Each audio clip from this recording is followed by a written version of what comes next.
Assalamualaikum warahmatullahi wabarakatuh.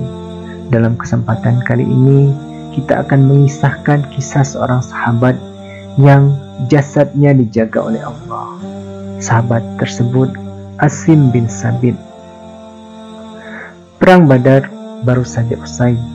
Kaum Quraisy bertekad membalas kekalahan mereka. Kedengkian dan nafsu untuk balas dendam terus berkobar di dalam dada kaum Quraisy. Tidak saja kaum pria, bahkan perempuan-perempuan bangsawan kaum Quraisy turut serta ke medan Uhud untuk menggelorakan semangat perang. Di antara para wanita itu terdapat Hindun bin Utbah, Raita bin Munabi, serta Sulapa bin Sa'ad serta suaminya Talha dan 3 orang anaknya, Musapi, Julas dan Kilab, serta banyak wanita-wanita lainnya yang ikut serta dalam perang Uhud. Ketika pasukan Islam dan musyrikin bertemu di medan Uhud dan api peperangan pun menyala, Hindun bin Utbah dan beberapa perempuan lain berdiri di belakang pasukan pria. Mereka memegang rebana dan menabuhnya sambil menyanyikan lagu-lagu peperangan.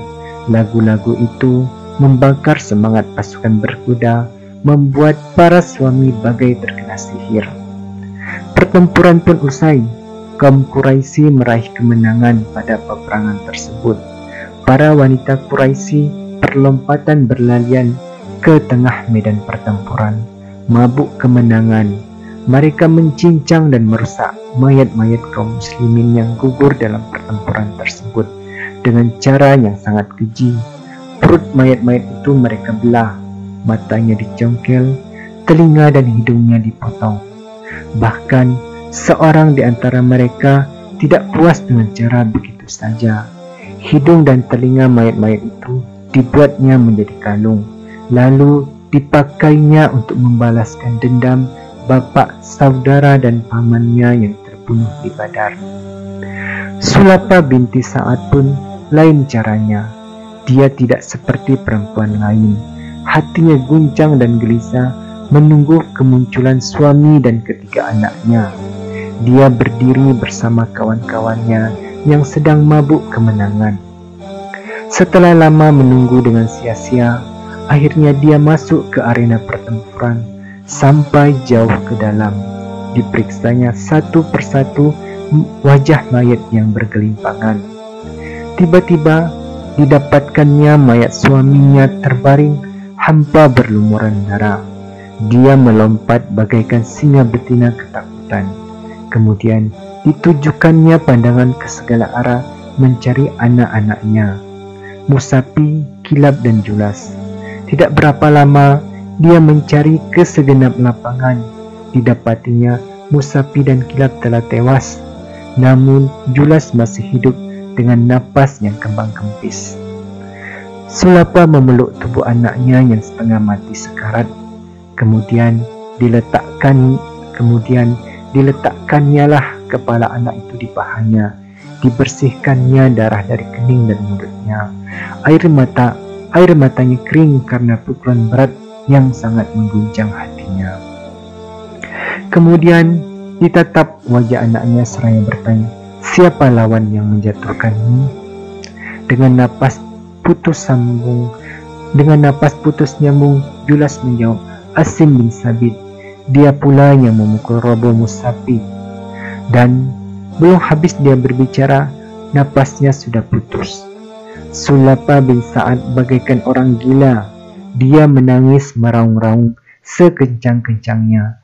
Dia bersumpah tidak akan makan dan menghapus air matanya kecuali bila orang Quraisy membalaskan dendamnya terhadap Asim bin Sabit dan memberikan batok kepala Asim kepadanya untuk dijadikan mangkok tempat minum khamar, dan dia juga berjanji akan memberikan hadiah dan uang yang banyak bagi orang yang dapat menyerahkan Asim bin Sabit kepadanya, hidup atau mati. Janji Sulapa itu tersiar cepat ke seluruh Quraisy. Setiap pemuda Mekah berharap mereka dapat memenangkan lomba itu dan membawa Asim kepada Sulapa untuk memperoleh hadiah hadiah besar yang dijanjikannya. Seusai perang Uhud, kaum muslimin kembali ke Madinah. Mereka membicarakan pertempuran yang baru dialami, sama-sama memperlihatkan rasa sedih atas pahlawan-pahlawan yang syahid, memuji keberanian orang yang terluka dan sebagainya. Mereka tidak ketinggalan menyebut nama Asim bin Sabit yang dikatakan sebagai pahlawan gagah yang tak terkalahkan. Mereka kagum bagaimana Asim mampu merobohkan 3 bersaudara sekaligus. Seorang di antaranya berkata, itu soal yang tidak perlu diherankan. Bukankah Rasulullah pernah mengingatkan ketika beliau bertanya beberapa saat sebelum perang Badar berkobar, bagaimana caranya kamu berperang? Lalu Asim tampil dengan busur panah di tangan, lalu berkata, jika musuh berada di hadapanku 100 hasta, aku panah dia. Apabila musuh mendekat dalam jarak tikaman lembing, aku bertanding dengan lembing sampai patah. Jika lembingku patah, kuhunus pedang, lalu aku main pedang. Maka Rasulullah bersabda, nah begitulah berperang. Siapa yang hendak berperang, berperanglah seperti Asim. Tidak berapa lama setelah perang Uhud, Rasulullah memilih 6 orang sahabat untuk melaksanakan suatu tugas penting dan beliau mengangkat Asim bin Sabit sebagai pemimpin. Orang-orang terpilih ini berangkat melaksanakan tugas yang dibebankan oleh Rasulullah kepada mereka. Di tengah jalan, tidak jauh dari Mekah, sekelompok kaum Huzail melihat kedatangan mereka. Kelompok itu segera mengepung mereka dengan ketat. Asim dan kawan-kawannya dengan sigap menyembar pedang masing-masing dan siap siaga menghadapi segala kemungkinan. Kata orang Huzail, kalian tidak akan berdaya melawan kami. Demi Allah, kami tidak akan berlaku jahat terhadap kalian. Jika kalian menyerah, kalian boleh mempercayai sumpah kami dengan nama Allah. Para sahabat Rasulullah berpandangan satu sama lain, seolah-olah bermusyawarah. Sikap apa yang harus diambil? Asim menoleh kepada kawan-kawannya seraya berkata, aku tidak dapat memegang janji orang-orang musyrik itu. Kemudian diingatnyalah sumpah sulapa untuk menangkap Asim. Kemudian dia menghunus pedangnya sambil berdoa, wahai Allah, aku memelihara agamamu dan bertempur karenanya, maka lindungilah dagingku dan tulangku, jangan dibiarkan seorang pun menjamahnya. Asim dan rekan-rekannya menyerang orang-orang Huzail. Mereka bertiga bertempur mati-matian sehingga akhirnya roboh dan gugur satu persatu.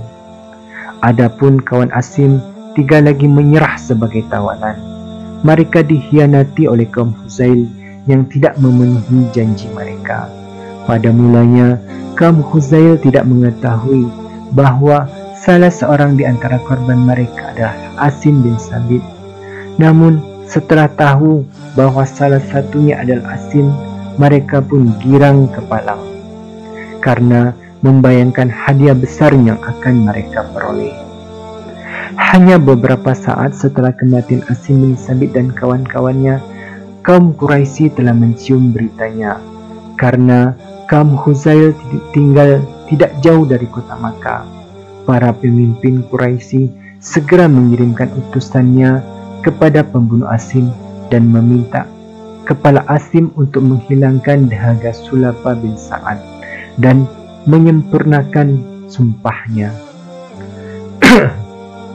Para pemimpin Quraisy membekali para utusan itu dengan uang yang memadai dan menyuruh mereka menyerahkan seluruh uang itu kepada kaum Huzail demi mendapatkan kepala Asim.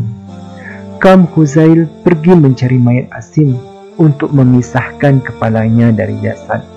Tetapi alangkah ajaib, tiba-tiba mereka dikejutkan oleh sarang lebah dan gerombolan serangga yang menyerang dari segala arah. Ketika mereka hendak menghampiri tubuh Asim yang telah menjadi mayat, serangga itu terbang menyerang, menggigit muka, mata dan kening. Bahkan seluruh tubuh mereka pun tidak luput dari gigitan, sehingga mereka tidak bisa mendekati jenazah Asim. Setelah mereka mencoba berulang-ulang menghampiri mayat Asim, mereka selalu gagal, akhirnya menyerah. Biarkanlah dahulu sampai malam. Biasanya bila telah malam mereka terbang, maka tinggallah mayat itu untuk kita, kata mereka. Mereka kemudian duduk menunggu sampai malam. Namun ketika langit mulai gelap, tiba-tiba kilat dan petir menggelegar sambung menyambung. Hujan pun turun dengan lebatnya, bagai dicurahkan dari langit. Setahu mereka, belum pernah terjadi hujan sedemikian lebat.